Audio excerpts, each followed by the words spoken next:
Minute জন্য কি সেরকম কোনো ছেলের সন্ধান পেলেন? না ভাই, এরকম ছেলে পাচ্ছি না। আপনার মেয়েকে কেউ বিয়ে করতে চাইছে না।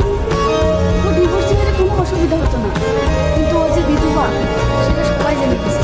তাকে আবার সবাই বলছে ও একটা অপয়া মেয়ে। কিছু মনে করবেন না ভাই, আমি আপনার মেয়ের জন্য কোনো ছেলেই পাচ্ছি না। আমি এখন আসছি।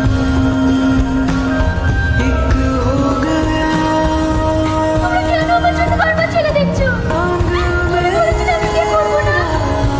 আমার মতো অপয়া মেয়েদের কপালে বিয়ে নেই। তাতে আমি বিধবা।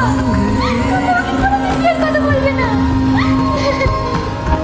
যদি তোমাদের মনে হয় আমি তোমাদের কাছে বোঝা হয়ে গেছি, তাহলে আমার প্রতিদিন খাবারের সঙ্গে মিশিয়ে দিও।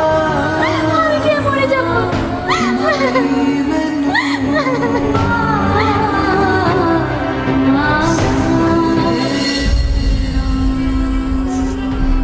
এবার বলেন, এত কিছু জানার পরে আপনি কি আমাকে বিয়ে করতে চাইবেন? কি হলো, কথা বলছেন না যে?